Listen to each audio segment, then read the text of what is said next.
Transitioning from middle school to high school during the pandemic was honestly a struggle for me, and I assume many others felt the same way I did after being isolated for so long. As an only child with few friends, I had no idea what high school was going to be like. I didn't have anyone to ask, so I always wondered, was it going to be like High School Musical? Full of songs, drama, and parties? Or was it just going to be boring and dull? Going into high school, I had only ever interacted with boys in a platonic sense. However, in my second year, I became friends with a boy, and that's when everything changed. Ew. Ew, ew, ew, ew, ew. New emotions that I never felt before were being felt, and my internal conflict grew stronger than ever. I'm forever grateful to have met him. Alongside this, feeling all those feelings I never felt before and all that internal conflict bubbling up inside of me made me realize how much relationships impact the way I view myself. Suddenly, when he came along, I wasn't just dealing with my own thoughts and feelings. I was thinking about others, especially how someone I cared about, which was him, was viewed me, what he thought of me, what he didn't like about me. That was everything that was on my mind. It started to get complicated, and I was no longer sure of where I ended and where he began, and my perception of myself began to blur. Reflecting on my past, I found myself getting caught up in the relationship, not really thinking about who I was anymore. I didn't know how to balance these feelings while staying true to myself.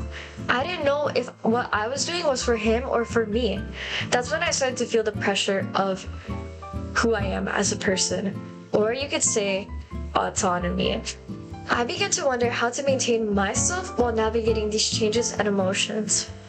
That internal struggle, which I still kind of struggle with today, being caught between my feelings of confusion and the fear of disappointing others, sent me down a negative spiral of constant self-criticism, self-doubt, and low self-esteem. For me, autonomy isn't just about doing whatever I want when I want. I think it's about holding on to my sense of self, the right to be myself. I want it to include my values, my beliefs, and I want to make decisions that align with who I am, no matter who I'm around or what I'm around.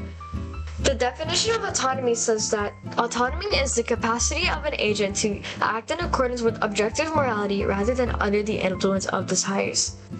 Ultimately, this just means staying true to yourself and not going along with what others expect. As a teenager, I chose to be open-minded to whatever I was faced with. However, this was not going so well for me. This often meant that I would just go along with things, whether in friendships or relationships, without fully considering if they even align with my values. I thought being open-minded meant being flexible, as we're still very young and our brains are still not fully developed. But in reality, it caused me to lose sight of my own boundaries and values. My ongoing journey of maintaining autonomy has been a struggle. There have been countless times where the lines have been blurred when they clearly shouldn't have. Maintaining my right of self while constantly worrying about disappointing someone else has often led me to act on that fear. In doing so, I violated my own right to self just to please someone else. Something I've come to realize is that this is a journey that requires showing up for yourself. This is a journey that requires self-awareness, self-reflection, and a commitment to staying true to yourself. I'd really love to know if any of the struggles that I mentioned during this video resonated with you. Drop your thoughts in the comments. I'd love to hear from you. I'm so grateful you clicked on this video.